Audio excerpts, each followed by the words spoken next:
खालिद मकबूल सिद्दीकी का जुल्फ़िकार अली भुट्टो बारे बयान। पीपल्स पार्टी का सख्त रद्द-ए-अमल। शर्जील मेमन ने गवर्नर सिंध से इस्तीफा देने और एमक्यूएम से फौरी माफ़ी मांगने का मुतालबा कर दिया।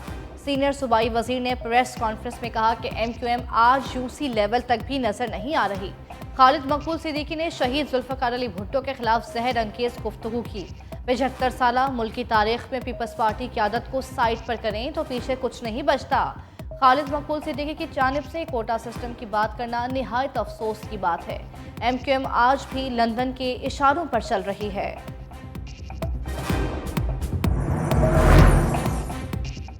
छप्पन 56,000 नौकरियां 50 साल से बांटी जा रही थी। भुट्टो की हुकूमत ने कोटा सिस्टम लगाकर तकसीम की बुनियाद डाली। एमक्यूएम पाकिस्तान की रहनुमाओं की कराची में प्रेस कॉन्फ्रेंस। खालिद मकबूल सिद्दीकी ने कहा, सिंध के शहरियों ने मायूस होकर नौकरियों के लिए अप्लाई करना ही छोड़ दिया था।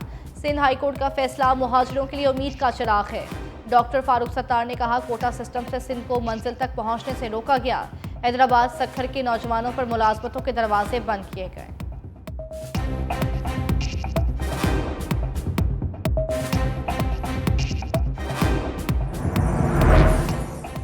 सुप्रीम कोर्ट ने 2024 और 2018 के आम इंतखाबात में मखसूस नशिस्तें अलॉट करने का फार्मूला तलब कर दिया।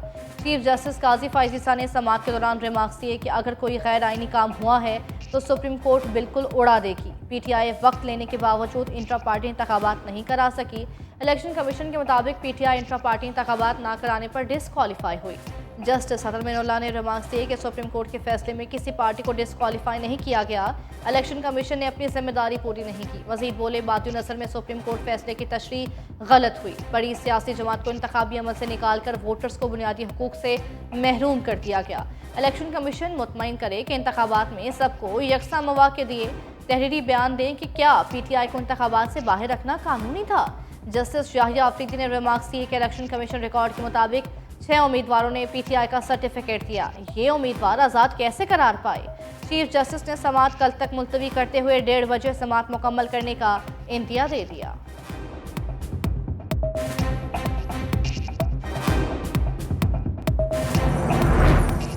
चीफ जस्टिस और जस्टिस मंसूर अली शाह में जुमलों का तबादला। चीफ जस्टिस ने कहा कि कोई गैर आइनी काम हुआ है तो सुप्रीम कोर्ट उड़ा देगी।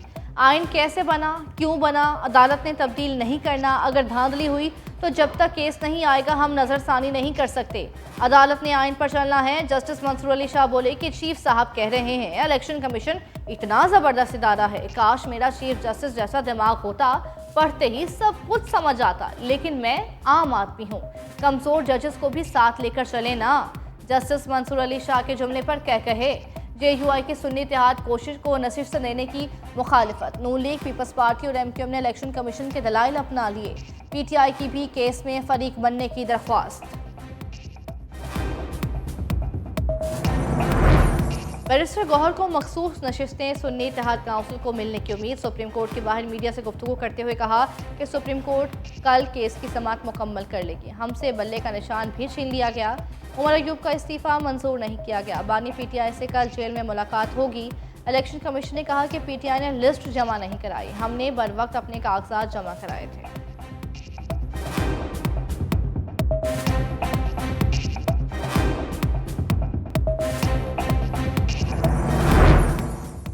शाह महमूद कुरैशी की 6 मुकदमात में बादस गिरफ्तारी, दरख्वास्त जमानत पर समाअत। इंसदाद दहशतगर्दी अदालत लाहौर ने राहत बेकरी चौक में पुलिसी गाड़ियां जलाने की 3 मुकदमात में जमानत पर समाअत कल तक मुलतवी कर दी। वुकला और प्रोसिक्यूशन से जमानतों पर दलाइल भी तलब।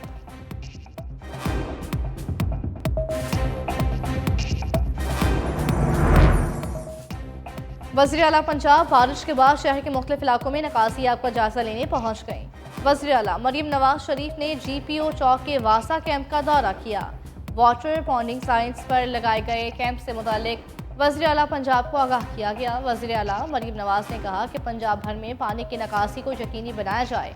वज़ीर आला पंजाब का नकासियाब के लिए सेफ सिटी टेक्नोलॉजी का इस्तेमाल करने की हिदायत। कहा, कहीं भी पानी है तो सेफ सिटी कैमरों, ड्रोन से चेक करें। नकासियाब की सूरत हाल पर मॉनिटरिंग रिपोर्ट तलब कर ली।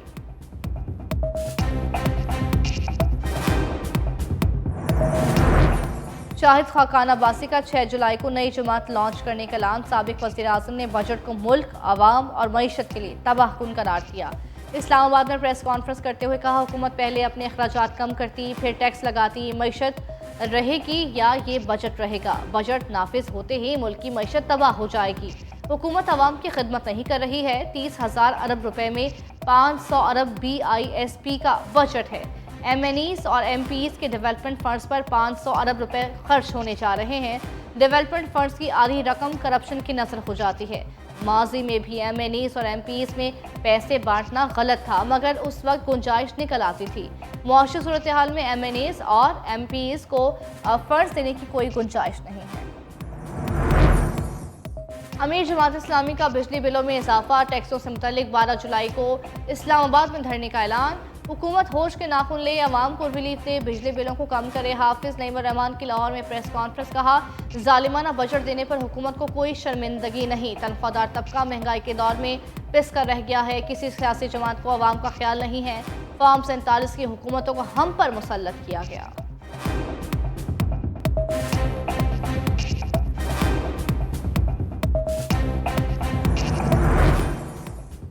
साहिवाल टीचिंग अस्पताल के मामले पर डॉक्टर्स और हुकूमत के दरमियान मुज़ाकरात कामयाब। डॉक्टर्स ने एहतजाज खत्म करने का ऐलान कर दिया। OPDs कल से खुल जाएंगे।